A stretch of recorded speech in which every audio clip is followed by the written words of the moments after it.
Ladies and gentlemen, please help me welcome Dr. Layne Hartsell, or round of applause, please. Layne, it's your turn. Thank you. Be with you. And let me fix the view here. Can you hear me okay first? Are you able to hear me okay? Okay, I see thumbs up. Now the other part is I'm trying to make it so I can see you and not just lecture to myself here. Let's see here. I think the best I can do is I can have, yeah. Is that better? Okay. All right, let's get started. Well, first of all, let me thank you for the opportunity to speak today, Dean Niaz and Professors Rogelio, Ian Clark Parkon, and Ryan Christopher Mabaluk. All of these people I'm sure you know far better than I do, though I have met them in person. And also John Weckert, who was here earlier. I'm not sure if he's still here. And faculty and students. I will talk today. I had thought about, since last time I spoke in December, that there may have been more questions that people wanted to ask. And some of these longer lectures or talks don't allow for that. So actually, I was going to shorten it, but it didn't end up being that short. I'm going to talk to you today about the nexus of technology and ecology, something that all of you are well versed in. And I'm going to talk about the emerging technologies such as nanotechnology, but then bring it into the larger picture. So there's two types of convergence. One is a convergence of the hard sciences, physics, chemistry, biology, information systems, and so forth. And then the other convergence is things converging together, such as with environmental crisis and so forth. So I'm going to tie these together, kind of go from the very, very tiny to the very, very large. And I hope I can accomplish this goal. So after the launch of the National Nanotechnology Initiative in 2001 in the United States, there was a flurry of work. So many governments started to implement some type of nanotechnology initiative to understand the emergent technology, what can be done with it, what are the risks, and what kind of innovations can come.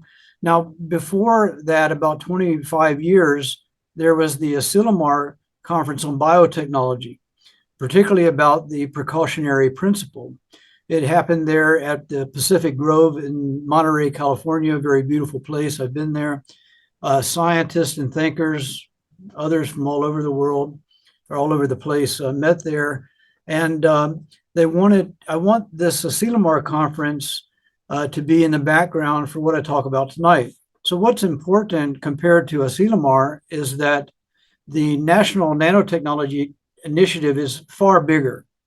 Nanotechnology is far greater than biotech for obvious reasons due to size and how close we get to the actual matter, to the actual subatomic particles, the atoms, the molecules, and so forth. So down in that range, 1/1000th the size of a meter, 1/1000th of a meter. So at the time, William Sims and Mihail Rocco, who had proposed the Nanotechnology Initiative in the United States, they wrote a text called Managing Nanobio Infocogno. So they call it MBIC. So of course, nanotechnology, biology, biotech, information systems, and they add in cognitive aspects, which I'll talk about later. Probably wonder how would cognitive aspects be dealing with material science? Around the same time, John Weckert, who was there earlier and also one of my teachers, and Fritz Alhauf produced a work called Nanoethics. Now, this is the first decade of the new millennium, so we're talking like 20 years ago. Later, Rocco would follow up. He's a sociologist. He followed up with convergence of knowledge, technology, and so forth, going beyond NBIC. So NBIC, again, is nano, bio, info, cognitive technologies. There's a convergence that comes together there with those. And those were the early foundational texts Of course, now there's an explosion of papers, China, United States especially. But this was the beginning of the integration of information into society about this new technology. Because, material science is really esoteric. We don't really think too much about the actual science of the materials, although, material reality, we tend to accept. And of course, social media also came on about the same time. So this is around 2007. On comes the iPhone, and then social media after that. I was involved in research and teaching, particularly at the Advanced Institute in South Korea, related to the DNA molecule and the aspects of working with physicists, because I'm trained in biology, working with physicists to understand the DNA molecule. Of course, I was really on the periphery. I wasn't a central figure, but I was able to interact with some of the core scientists there, such as Sumio Yajima, who was the director of the Advanced Institute, and he's the discoverer of carbon nanotubes. Actually, it was also at that time that the Fukushima disaster happened, and so I was there surrounded by atomic chemists and physicists that were talking about the Fukushima disaster, which was really interesting because nobody knew what was going to happen. So I'm speaking about large topics. Hi, Professor Jichiro, I see you there. I'm going to speak about large topics and then a little bit of detail, but more conversational style, lecture style. I'm not going to go into subclause of philosophy, but I will try to have a certain analytical precision and accuracy related to history and the ideas. This is a transdisciplinary type evaluation of hard sciences with ethics in philosophy of technology. Now, I've spoken with you in the past of a backdrop to the drama, and I should check my phone here for time. I've spoke with you about this backdrop to the drama of convergence and emergent technologies with this other convergence of natural forces going on in the world. Now, the other convergence is part of what we call a great acceleration that happened around 1950, and then this massive scale up of population, of technology, of the built system that you see around you, the built system being, all the structures. And the other convergence is the scientific convergence that came out of MIT around 2011. These are different concepts, but culturally relevant. And so I'm trying to use the concepts in different ways. So the big convergence we can call with a big C, and the little convergence in science we call with a small c, if you want to do it that way. This trajectory that I spoke about with the great acceleration, and then, of course, the Industrial Revolution around 200 years ago, around 1800, is defined by an extraction and urbanism that's usually seen as what you can guess: progress, technology, capitalism, along with urbanization, and all into an emergent technological acceleration that makes up civilization. I blend these two terms of convergence today to show how all of this fits together. I hope I do. It's not controversial to say that the culture of civilization, which has a core matter of urbanization, appears increasingly perilous, even to the regular person in society in the global setting, as the effects are undeniable concerning the natural environment and geophysical and biological systems. You have this geophysical system of the oceans and the atmosphere and all of that, and then you have this really thin layer of the biosphere on the surface of the earth. That happens to be for us living there, and all beings, most all beings. Urban centers are a built-up area with agglomerations of population, but they were framed with the terminology of civitatis in Latin, or polis in Greek. And we have, of course, the citizen of the day. Citizen means this urban dweller. And I'm using Gordon Childe's work, famous anthropologist. Now, while civilization has been around for maybe 5,500 years or so, the scale up is what I'm concerned about, what I'm mainly talking about. So we're looking from, the Industrial Revolution up to today, and then 1950 up to today. So over the past 70 years or so, since the Second World War, this emerging system that I'm talking about, let me call that the technosphere with a big T. So the technosphere is all of that built system and the goods and the wires, the concrete, and all that kind of thing. So if you think about, I mentioned Dubai in the past. Dubai is there in the desert, but and it might seem quaint. Oh well, build a city in the desert because there's plenty of sand. But the sand actually to build Dubai and the cities in the Arabian Peninsula comes from other places because the sand is too fine. So you have to bring sand. So basically, when you look at Dubai, you're looking at sand from all over the world, such as all the way from Australia or over here in Asia at the Mekong, between Thailand and Laos and Cambodia and Vietnam. Now, another thing, going back to this idea of civilization and what's going on, around 2,400 years ago, Plato was writing that Attica, now Attica is the place there where you were talking earlier about where Plato was teaching, and the place we call Athens in Greece and the larger empire. Attica, he says, was unspoilt. There was abundant timber on the mountains, and even now are still clear evidences of some of that timber. For a while, some of the mountains can now only support bees. It was not so long ago that the trees provided roof timbers for the largest of our buildings, and the roofs are still sound. There are many other tall cultivated trees, he said, which provided food in plenty for livestock.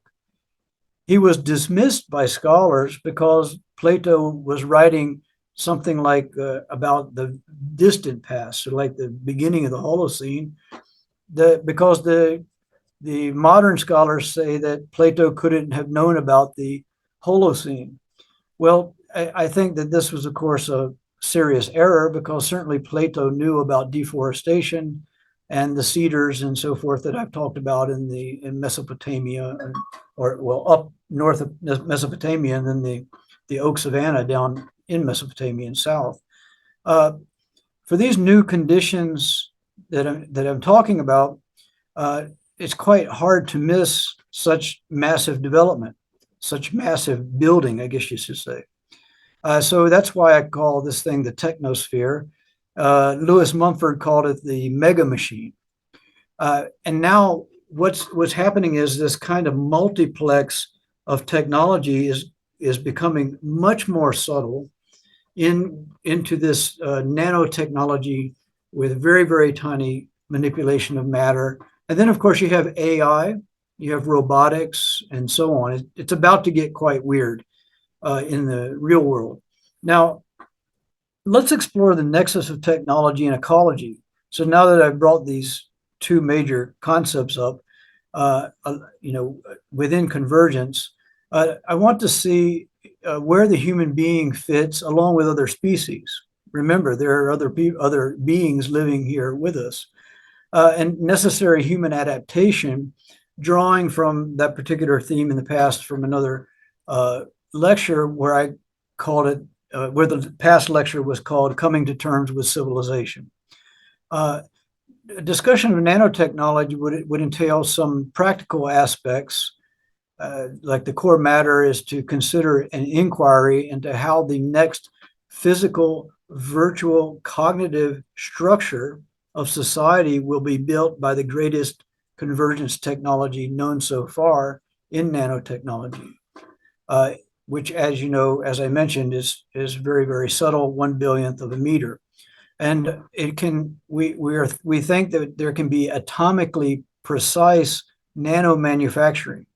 And if you've ever seen Star Trek, where you see them go and they'll put in a cup, or they'll just push a button on a machine and it prints the cup and prints the tea inside. That's a nanoprinter. Some of the newer ones have these in them. It's expected that nanotechnology will be an extraordinary addition to the technosphere, and in fact, in many ways become the technosphere. Now, here's a key point where our actual cognitive ability of evaluation of the technosphere will be enabled by the nanotechnology itself. Now, right now, they're putting neural connections into the brains of people who are, say, having disabilities, but certainly that's going to expand out into other things such as not just solving medical problems, but enhancement of capacities. So you start to become a cyborg. There are three different examples when discussing nanotechnology, for example. So the first one is some years back, there was a call for research to investigate interactions between economy, energy, environment, which I particularly look at from the perspective of sustainable development, and introduce new research and methods and perspectives and so forth. We were hoping, or they were hoping, that the energy transition issue could be addressed with, what we call 3E, energy, economy, and environment. And underlying the Millennium Development Goals and Sustainable Development Goals is all of this scientific discussion. Okay, so the Millennium Development Goals were from the 2000 to 2015, and then the Sustainable Development Goals, which many of you know, and if you're students, these are probably what all you know, or you've read about the old ones. And those go until 2030. You have about five and a half more years, or 6 years or so.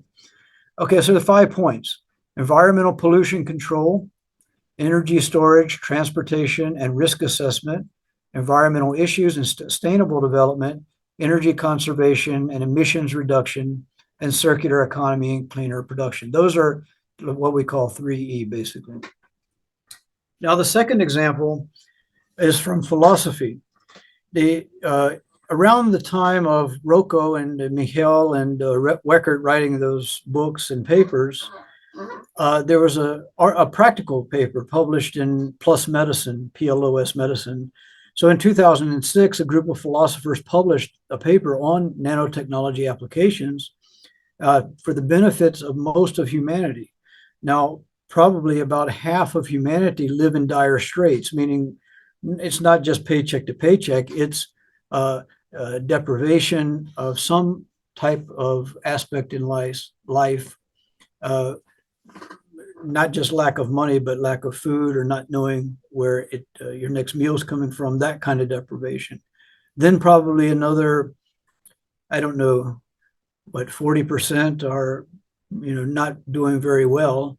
And then there's a top, maybe 0.0009% that own as much as all of the ones on the bottom. That's the kind of world that we live in. So Peter Singer, the famous ethicist from Australia, was a part of that group. And starting with the fact in 2000, all 189 member states of the UN committed to achieve the MDGs. They asked an international panel of 85 experts, and 63 people responded about the potential of nanotechnology to address poverty. The following criteria were derived from the previous top 10 biotechnology study. So I'm prefacing all of this that I'm saying today with the Asilomar conference, with the 10 biotechnologies study that preceded this. So in the 1990s, you had the Genome Project. Then comes the National Nanotechnology Initiative in the 2000s. So there are some questions that they asked. How much difference will technology make in improving water, such as water filtration, agriculture, nutrition, health, energy, and the environment in developing countries? Will it address the most pressing needs? So is it appropriate? Will it be affordable, robust, and adjustable to settings in developed countries? And will it be socially, culturally, and politically acceptable? Feasibility. Can it realistically be developed and deployed in a time frame of 10 years? A knowledge gap. uh, also exists. So the question was, does the technology advance quality of life by creating new knowledge at the level of the countries, not in a patent catalog in the United States or in Tokyo? Now, does it address issues such as capacity building? All of this, all of these steps that I've just described are the process that I call just qualification of technologies. Notice that the question from the philosophers is about what will nanotechnology address? So we know what nanotechnology is. We can describe mechanistics and quantum effects and all this kind of stuff. But when you say what does technology address, we're moving from the pure applied knowledge, applied understanding of knowledge to technics. Technics is the manner in which we apply technology. Okay, so we go from conception and design to scaling up to building and application. All of that is techniques, and that comes about within a social system. That's what I'm getting at. Now, there was a grand challenge at the time to direct investigators to seek specific scientific or technological breakthroughs that could overcome one or more bottlenecks and an imagined path to solving significant development problems. Okay, so I list some of them here. Nanofiltration, like for example, better filtration for water, nanotubes, structural production, quantum dots, which I'll talk about in a moment. And all of these were focused for energy storage, production, conversion, structures, and so forth. Now, one thing that I worked on is called piezotronics, which is a particularly zinc oxide, where there's this thing called a quartzite crystal. So if you can imagine, well, if you imagine like a throat lozenge, so zinc oxide is inert. It's not a toxic molecule. You can eat it. And it's the active ingredient for like a sore throat and this kind of thing. So in the case of a zinc oxide, an oxidated zinc, the structure is kind of an off-centered crystal. So when photons hit this off-center crystal, the crystal will actually mechanically deform, and then that produces electrons, and the electrons can be harvested. So this is the level of that I'm talking about with nanotechnology. Now, in the case of quantum dots, so piezotronics could be used for harvesting energy from the sun, for example. Now, quantum dots also could be done in this way, but they're usually used or thought to be good for use in disease diagnosis and screening, air pollution and remediation and that kind of thing. And for cheap, efficient handheld diagnostic devices that can be held at point of care institutions. Now, that could be possible. And then the quantum dots, similar to piezotronics, concerning photons, this is the action for energy coming into the system. Now, but a quantum dot actually is a kind of technology semiconductor that's really a prime example of nanotechnology, where the materials are manipulated at the atomic molecular level, and the photons from light, electromagnetic radiation, hits the quantum dot, and the material becomes excited, the electrons dance and so forth, and you can harvest. It's a different kind of process. Now, the difference is mechanical compression in piezotronics with zinc oxide compared to in the case of exciting the electrons on the quantum dot.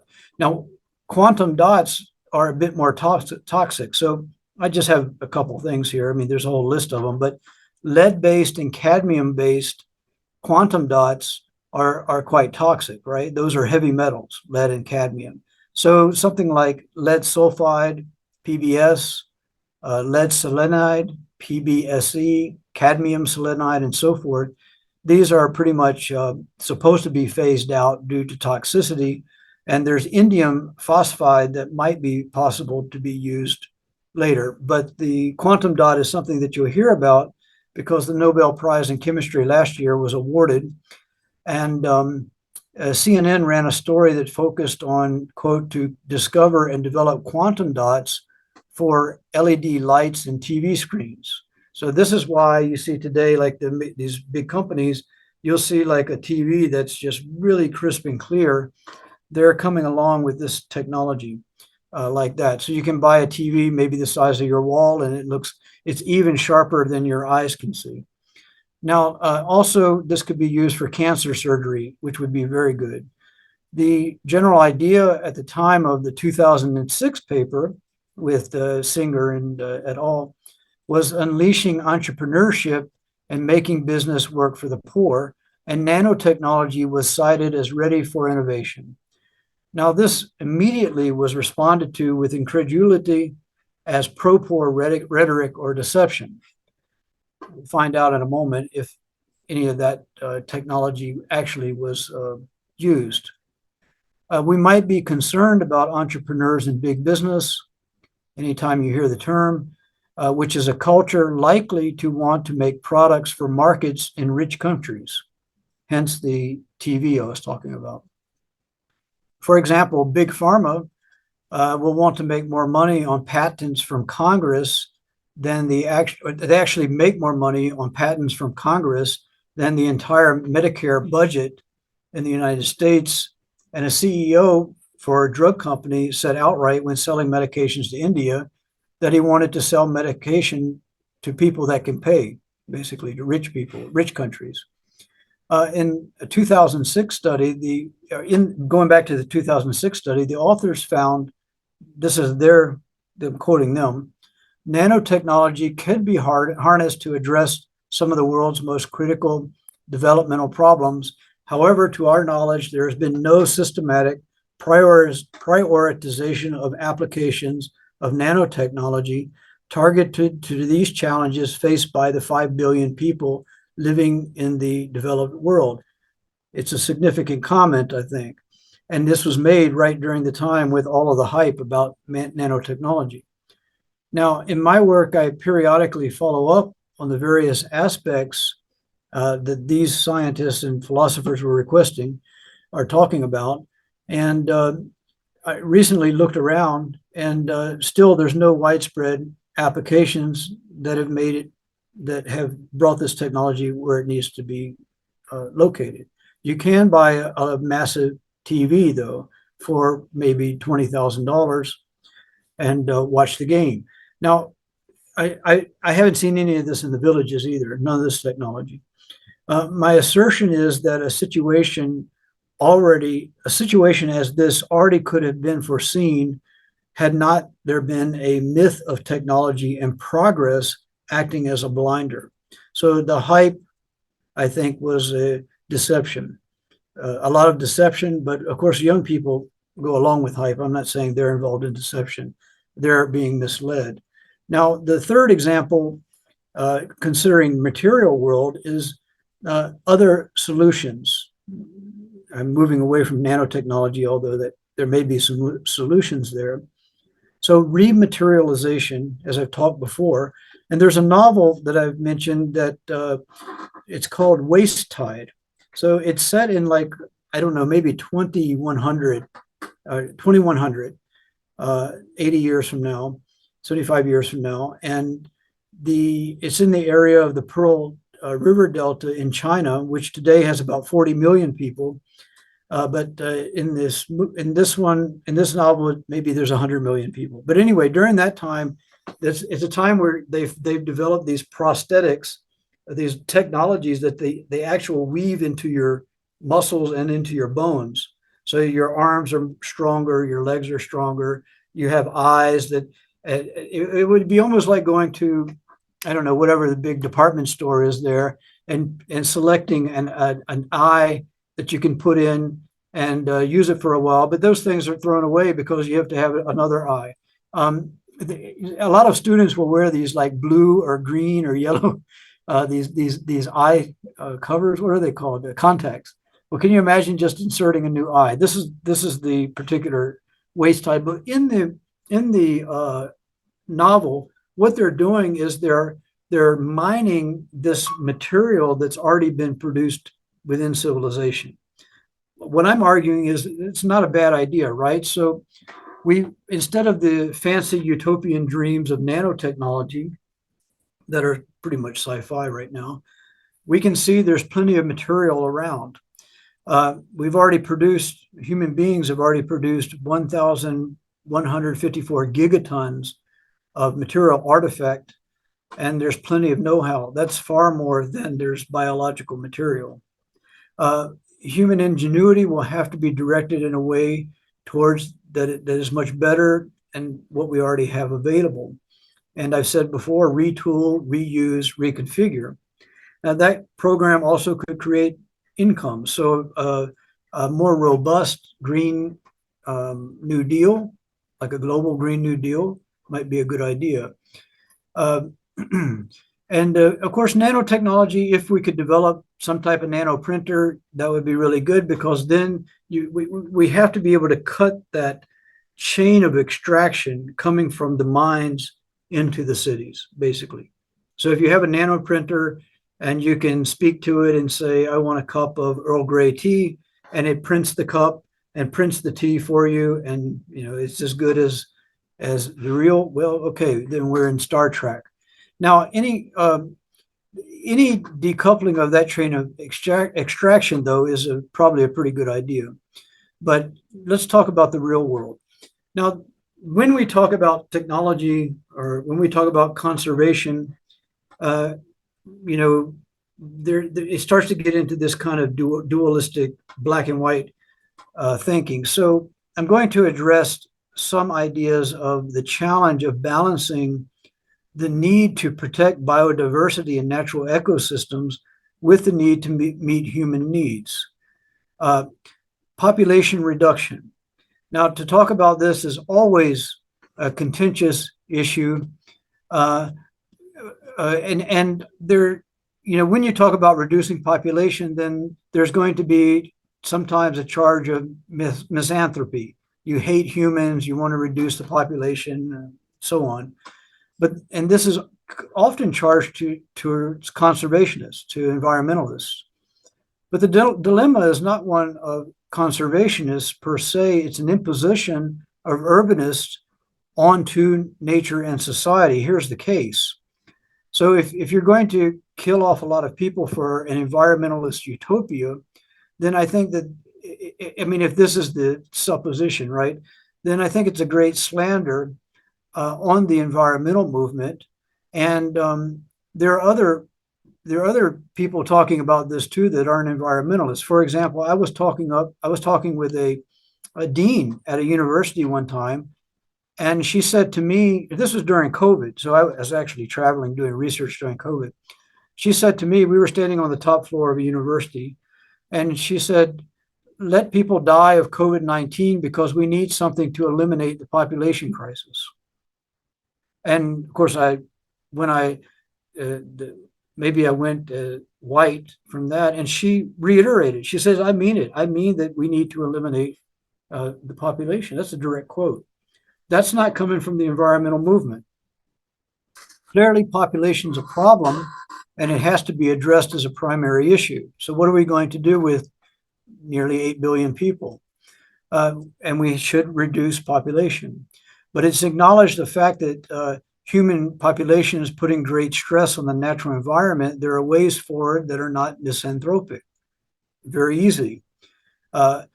This kind of misanthropism is a figment of the imagination of those who want the system to continue on just as it is, which is a true misanthropy. And we can look at techno-utopianism for this blatant type of misanthropy and ecocide. To address population, we should start with factory farming and cows. And an industry, farming and ranching and that kind of thing is one of the most vicious attacks on nature and humanity that we know today, and has a population of more than 1 billion cows, where forests have been leveled and methane and other gases are released just as if it were a massive factory with smokestacks in operation. The hatred of humans, animals, and nature is stark with such an enterprise. Why not change that? Instead of eliminating a lot of humans, why don't we scale down on cows first? it would not be that difficult to reduce the number of cows, which could be done with natural predators or natural lifespan. And then it would be a great help to humanity in the ecosystem to restore these places that have been leveled for, the ranches and so forth.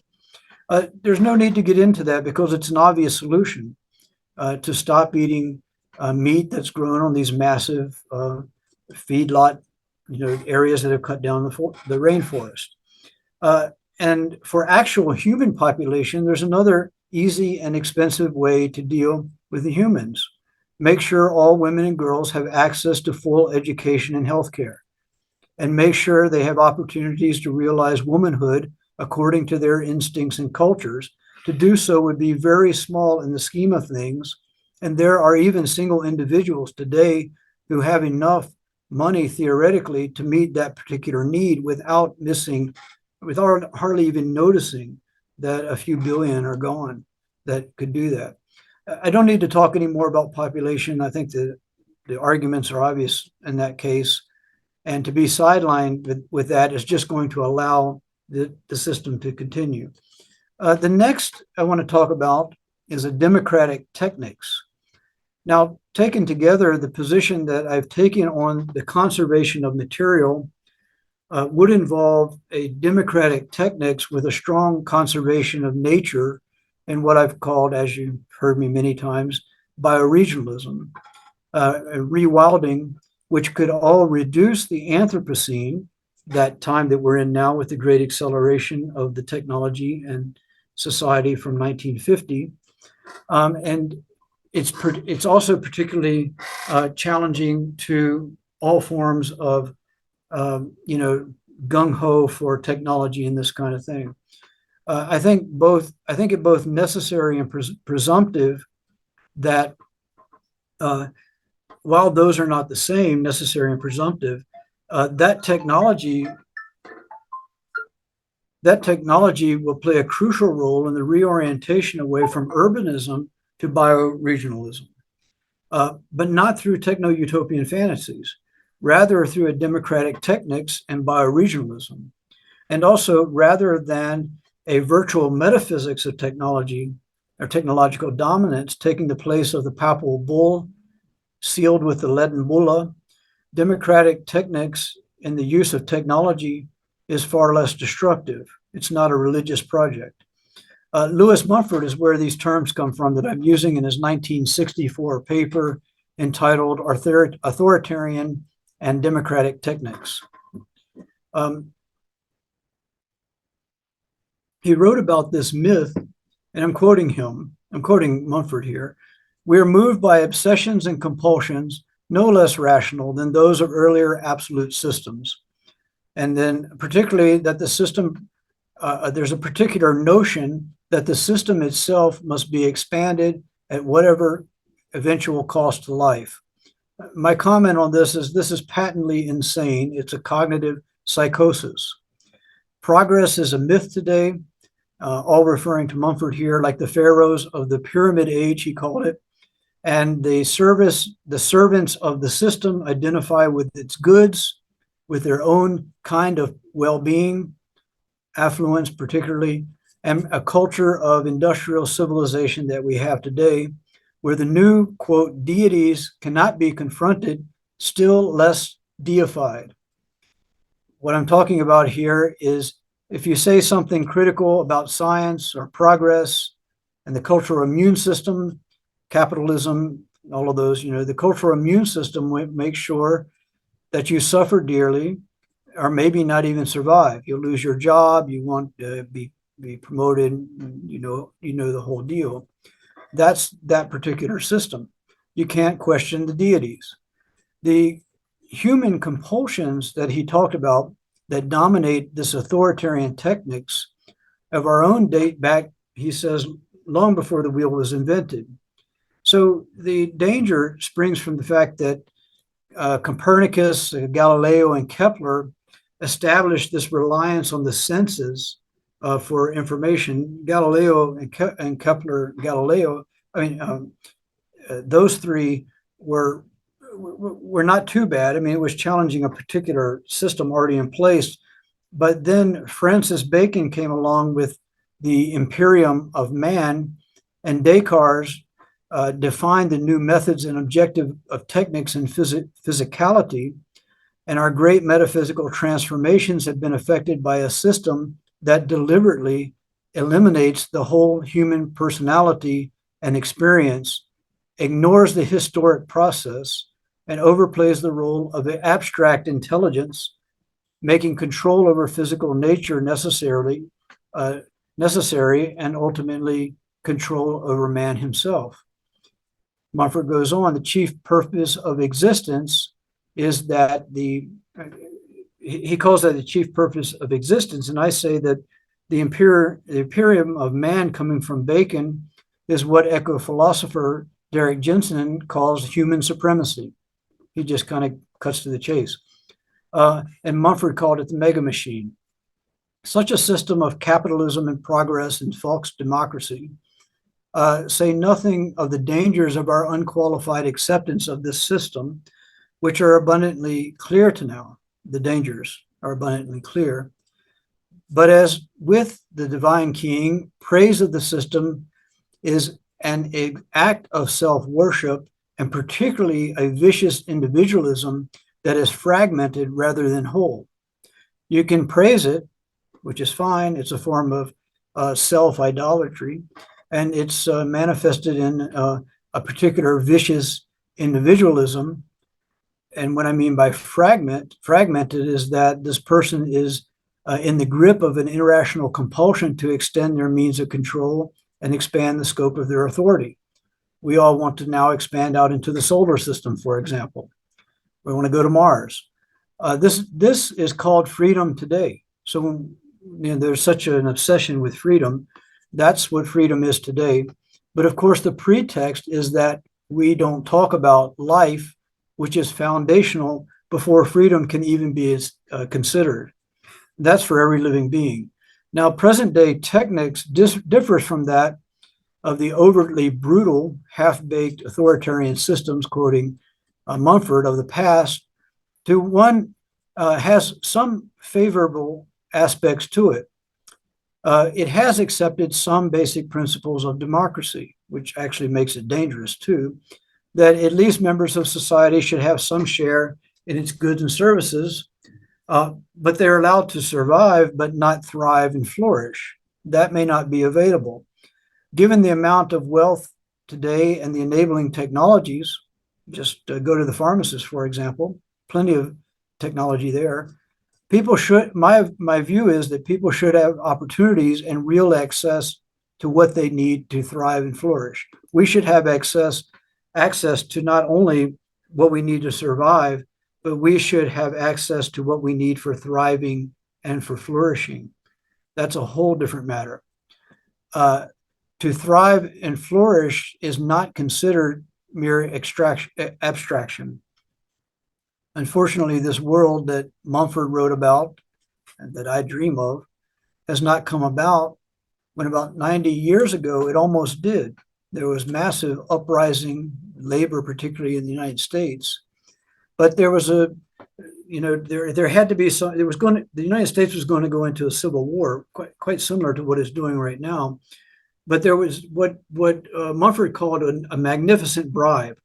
So there was a democratic, authoritarian social contract that happened that created a middle class, leaving out a lot of Black people, and most all Native Americans, Chicanos, Hispanics, and so forth. And this particular vicious system is now being turned back in on populists everywhere. So you have austerity, you have, it's even hard to talk about, but fentanyl, that is trank, these drugs in the streets, and people walking around like zombies. I mean, you have a real technological dystopia coming about, and it's all in the richest country in the world, and also in other places, but from the United States. I don't think that, I'm not trying to say belittle people that are doing science. I'm trained in science, or deny admirable products like MRI machines, or the fMRIs that can map the brain. these are products that a self-regulating economy could make good use of, that people could access. For example, many people rely on insulin for diabetes or high blood pressure medication like an ACE inhibitor.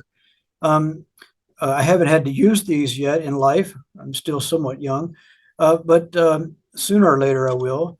But I think that we are better off with the medications that we have, and that I'm glad that people older than I, or some people younger that need the medications, can have longer lifespans, that can have better quality of life. What I suggest that the time is long, long overdue to reckon up the human ecological disadvantages and costs. So I'm paraphrasing Mumford, but I put my own ideas in there. Now, moving towards the end here, I have a commentary on all that I've just said, that the current challenges and risk of technological society are at a point where a serious, ongoing, full public dialogue should occur, and it should have already occurred, to integrate humanitarianism of global justice and the environmentalism of conservation and natural regeneration. I call this an integral global justice. There are now serious planetary effects of human created systems. And when I say human created systems, I mean these systems are created by about 10% or less of the population of the Earth. People from my country, for example, not people from southern Philippines. People from southern Philippines there have very little responsibility for the technical system that's in place. That is, if it keeps going, it'll take down the biosphere. The United Nations calls this the defining issue of our time, and that we are at a defining moment. The reason why they're saying this is the scientists are concerned that we might reach a tipping point where this the geophysical systems go out of control, and so that it speeds up, and we're not sure where those are. The new technosocial and ecological reality that has emerged already is going to increase with nanotechnology. We have so much knowledge and so much technology today, we don't know where to go next. I don't think this is a good thing, but we don't know what to decide upon next. And I think that they should be framed from an ecological perspective that can provide clarity for a need for these complex moral and humanitarian reorientations that I talk about that culminate in bioregionalism. The development, testing, implementation, and proliferation and accessibility of technology is all what I'm referring to as a technics. It should not be kept apart from ethics and moral philosophy. I'm sure that I'll get 100% agreement in the room today on that statement. But you would be surprised that in general public, agreement is, we basically there is an agreement. When I talk about this stuff, is we got to have more technology. The religion. It's imperative that technology be developed according to what I call qualification, or fundamentally a holistic approach to technology that's record, thereby guaranteeing both the generation and design of new technologies a priori and universal access to the technosphere posteriori, such that all benefit from the advances in the new technosciences, address survival needs, and then thriving and flourishing. Now, the Sustainable Development Goals are interesting because while they're very good, they provide a good framework. They were never very strong, and neither were the MDGs 15 years before them, or the first 15 years. And the SDGs at this point are probably collapsing. Take, for example, the COP28 meeting that was just held. So where was this held? This was held in an oil producing country where it was more like a meeting of oil producers to discuss contracts in oil production, and UN climate discussions were a part of this discussion on fossil fuels. It should have been, of course, a discussion on how to scale down fossil fuels and deal with the situation. With a second fossil fuel regime on the way, with plenty of green rhetoric and propaganda, with all of the little, wind power and solar panels and everything. It looks like we can expect more of the same with greater treachery and threat. Fossil fuel use is going up dramatically, and the ideology, quote, drill every last molecule. That's the head of OPEC talking in 2021, but also US politician Vivek Ramaswamy that was running for president. Now he's with Trump on the campaign trail, talks about drilling it and getting it out there. And before him, Sarah Palin. That's a common say. So I'm not picking on these particular people. They say it. They wouldn't care what I think because they want it to happen. And that's a generalized perception or ideology within not only the Republican Party, but the Democrats too. Without massive public action by citizens seen in the 20th century environmental movement, that got us the Clean Air Act, right, in the United States with the Republican president and Nixon, and the global justice movement and the movement against nuclear weapons, I think we're going to expect more of the same. So my conclusion here is that nanotechnology isn't going to do very much because of the authoritarian techniques, which it is. If you want an example of whether technology is going to be distributed, look at the COVID vaccine. I mean, COVID now is still around largely, and because it was aggravated by for one thing, poor industrial design. The second part is governments didn't act quick enough, so the governments killed a few million people.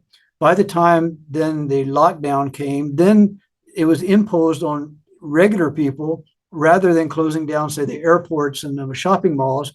It was you have to stay in your house. A complete disaster on how this was handled.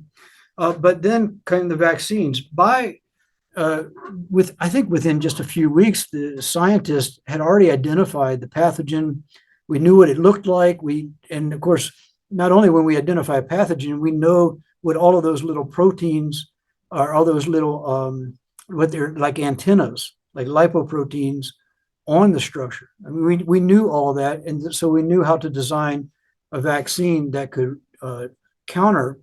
There were different kinds of vaccines, right? So the old vaccine and then the newer mRNA vaccines, those were produced, and within a reasonable amount of time, the old vaccines are adenovirus vaccines, and new vaccines, a biotechnology vaccine. Those were produced within time and with plenty of economy and distribution to get those out to people. But of course, the vaccines didn't arrive where they needed to go. I'm not saying that everyone should have been vaccinated. I'm against vaccine mandates, but for old people, for people that are immunocompromised and so on, the vaccine should have been there and they weren't. Now, that's basically it. So when I think about technology, it might be that pure nanotechnology, devoid of society, might be seen as helpful. But that's quite a poor statement on the intellectual conditions today, isn't it? So using the COVID vaccine is just a good example. Next, the matter of extraction and transport to urban centers and how this is done is going to have to be addressed. Much can be said about sustainability concerning the technosphere, which I think is an actual weaker movement for a lifestyle, kind of like a trendy lifestyle, than that of the life way of the environmentalism, which had real muscle in the 20th century.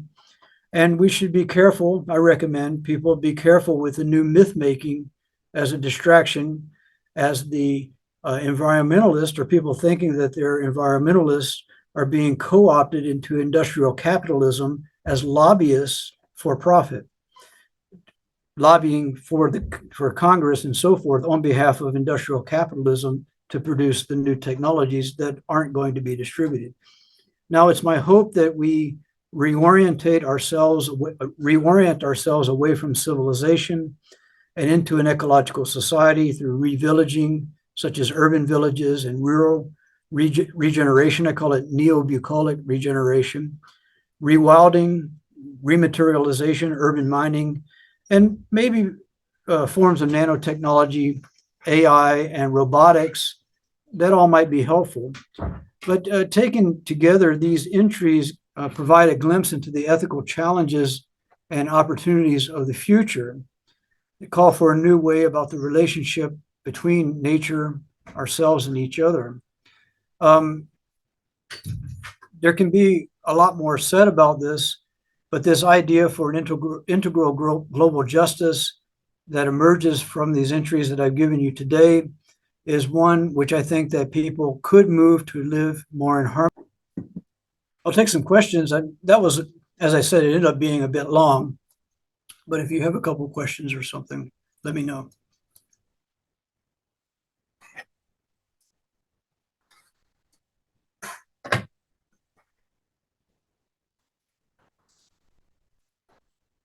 Can't hear you, Father.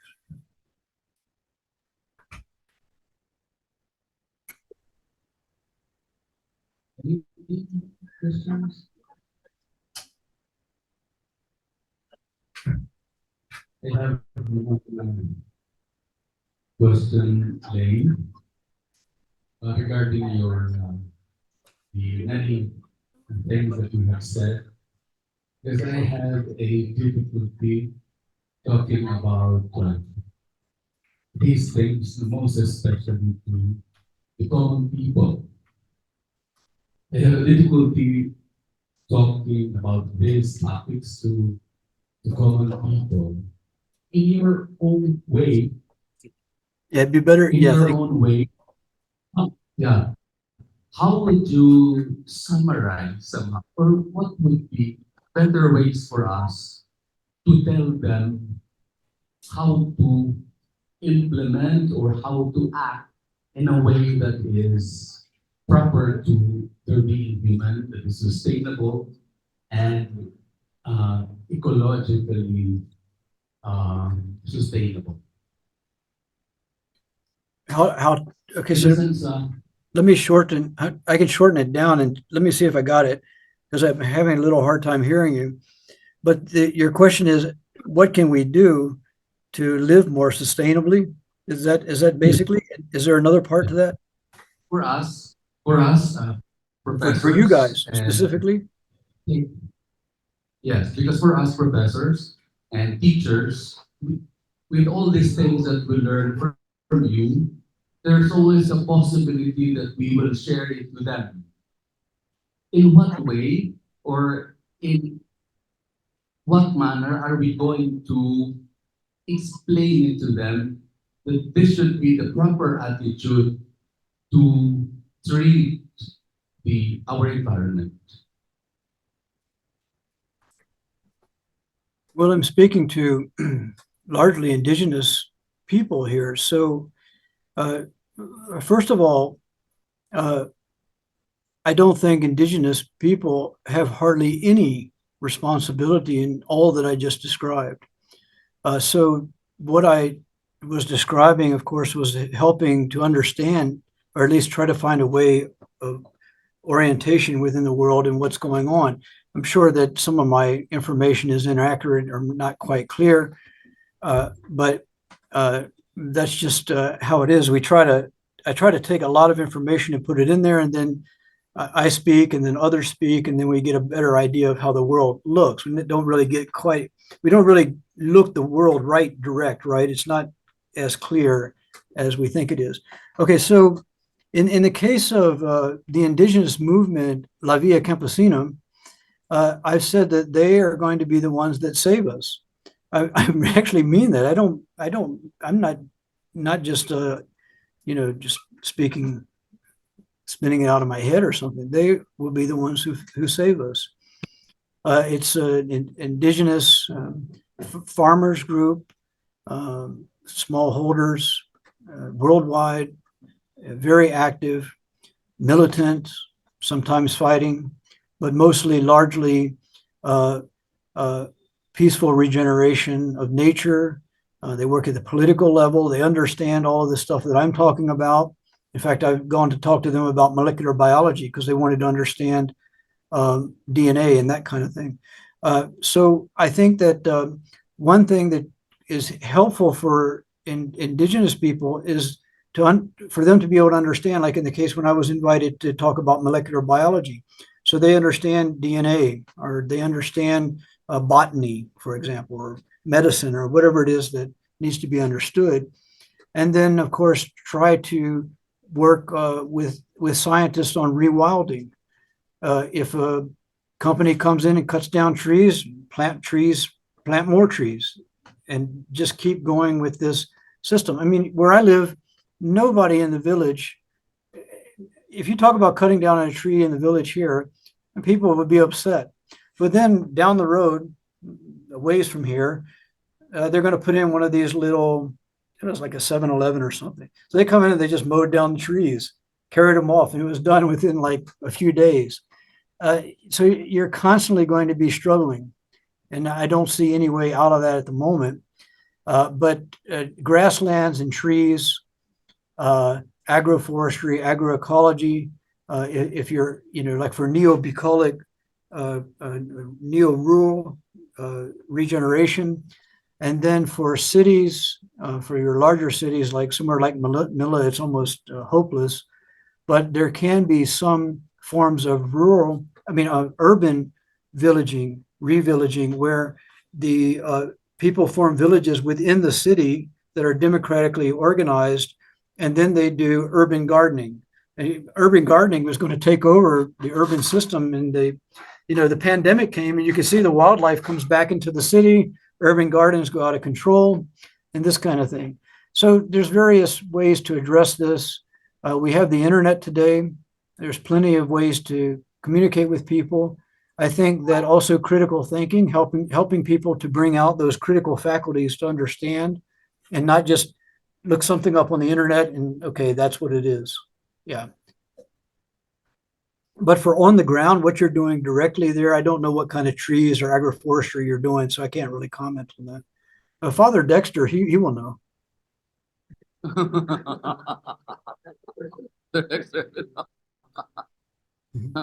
Thank you very much, Layne, for that good Yeah. answer. And we were really challenged by the many thoughts that you have said. Any more questions? Yes, Ian?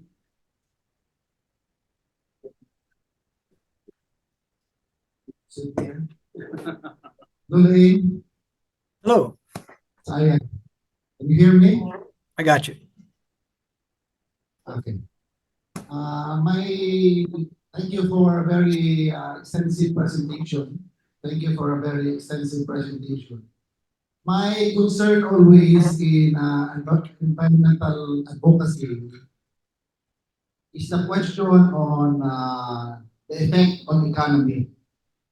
Because the fear is that when we transition to environmentally responsive technologies, such as, for example, renewable energy, then there's a problem that we face, like losing jobs for those who are working, for example, in fossil fuel industry. Right. So in other words, in a more global scale, what kind of economy are we trying to imagine when we want to promote an environmentally responsive technology? Yeah, it's a great question. Obviously, people need livelihoods. But in the talk, I talked about the conservationist conundrum, and that's how do we conserve the biodiversity and nature, but also provide for human needs. So that's obviously that's a major concept within eco-philosophy, right? As in science too. I mentioned rematerialization, Green New Deal. I think that if we press for a democratic technics, and of course a more democratic economy, that this kind of Green New Deal could be really a game changer. And if it were to go global, that could be a game changer. So that could provide plenty of work. There's plenty of work to do, right? Take, for example, in cold regions, the houses need to be insulated better. We need new materials that we can build with that get rid of, say, the dangers of producing cement, which is highly energy intensive, and you have to dig up a lot of sand and all of this kind of thing. So I think the best answer I have right now is there's a robust Green New Deal. Now that's the larger system. For at the village levels, I encourage people to this is kind of off the subject, but it helps with livelihood, is I would try to employ the digital systems, getting involved in some way of doing something online. I know in the Philippines, Axie Infinity went crazy a couple of years ago, but not cryptocurrencies and these games, but maybe that's a lot of fun. But leverage the digital access that you have to help people there generate, figure out some kind of innovation, that they can do digitally. Create digital labs where people can learn to code. I know I'm going to be criticized for that, but anyway, that's one way that can help out a lot. Because if, say for example, someone at a village knows how to code, they can maybe do some work and get paid really well, and that money coming into a village is a really good thing. Because in villages, maybe I take some I don't know, some bananas and I mix it with coconut and I put some ice in it. Okay, now I have value added product, and my uncle comes over and he buys this from me, and I have the money, and then I need a rake from him or a hoe for the garden, and he makes those. So I go back and give him the money back to him. The money just kind of goes back and forth, but you need new money coming in at the village level, along with new ideas and innovation and that kind of thing. And I'm not talking about high tech here. I'm talking about, what you can do. Harmony with nature and each other, and in which the benefits of technologies are shared equitably and produced with qualification. I find this vision to be both challenging and inspiring, and I share it with you to see if you might think the same. Thank you very much. Thank you very much, Layne. And any more questions?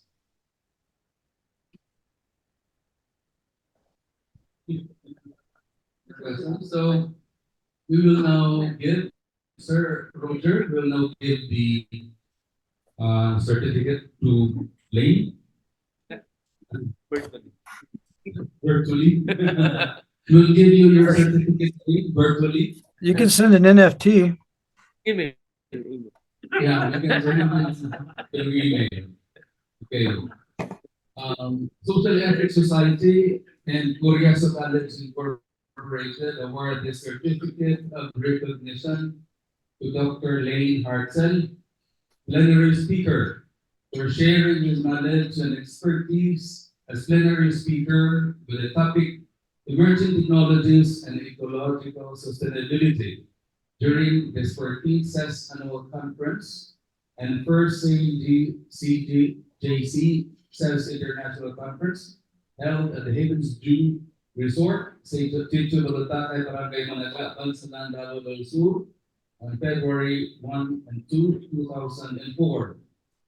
Signed, Dr. Rogelio Bayo, Vice President CES and Conference Chair, and signed Brother Eliakim Sosminia, SC PhD, President, Korea College Incorporated, and also signed Father Dexter Veloso, PhD, DCB, President, Social Ethics Society.